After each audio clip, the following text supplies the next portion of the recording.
Welcome back into Cougar Sports Saturday here on KSL News Radio, your legacy home of the Cougars. BYU basketball in a state of flux. Transition time for BYU basketball. And the roster, well, I'm sure these coaches out there in college hoops are looking to pick it apart, Matt. As we look at BYU basketball situation for next year, we already discussed Dallin Hall in the portal, Ali Khalifa in the portal, Jackson Robinson. He kind of indicated that was a senior year last year. I think we should all move on and think he's moving on without Mark Pope here. Your thoughts, first off, on Dallin Hall in the portal and your reaction to that? Shocking. We talked about that earlier in the show, Mitch. And if you missed any of this, you can always listen to it on podcast, Cougar Sports Saturday, wherever you get podcasts. But he feels like a BYU guy. He feels like, I'm stealing your words now, but I totally agree with them. He felt like it doesn't matter who the coach is. He's going to ride at BYU. He started all year. He's basically, since he got off his mission, he's been starting. It's not a playing time issue. It's not a role issue. What is the issue? And so that was like a little concerning.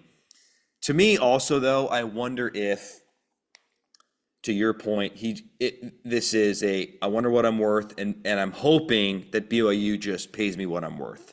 I got to capitalize on this. I got to get paid. But that's still hard to stomach as a fan. Imagine some of our beloved BYU players of yesteryear in this situation. Jimmer Fredette, this didn't happen, and we all love Jimmer. But what after his junior year, he said, hey, I think I'm going to hit the portal unless you pay me $1 million. Would you feel differently about Jimmer Fredette? I think you would. I think feel so. differently about Jimmer Fredette. Yeah. So that's like, it's a little damaging on the reputation of Dallin Hall if he were to return.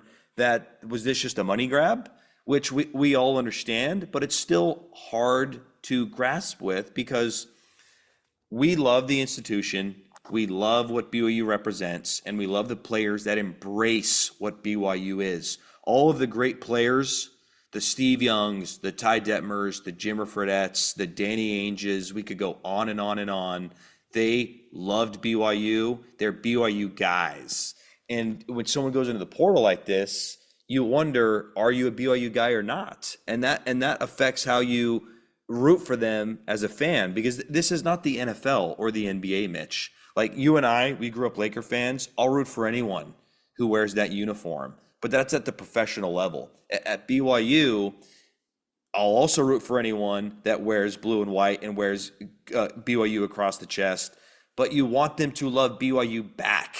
And so I want Dallin Hall to come back. I think he's got a bright future. I'll have no problem embracing him if he returns. But it does raise an eyebrow, whereas other players, you never raised an eyebrow. They came to BYU, and you loved them from start to finish. And I will say the positive, though, to Dallin Hall going into the portal is that it adds to the urgency for Tom Holmoe and Brian Santiago. Because he is that player that, to Dallin Hall's credit, if you got a coach that he's not familiar with, say, let's just toss out Kevin Young. If for some reason he wasn't on board with a Kevin Young, who's the Phoenix Suns assistant coach, he goes portaling anyway. And the portal's only got till May 1st, and you want to hear the long list of potential suitors maybe at this juncture. And if it's a coach that he likes, he comes back to BYU. So I do think that's one of the things that I will say for Dallin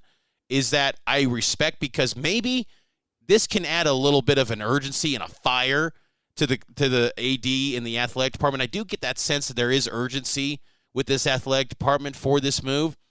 But BYU, when they make hires, it's time consuming. It took 15 days with Mark Pope. I don't feel like you've got that time here to make that work. You got to get it done, I feel like, by mid next week.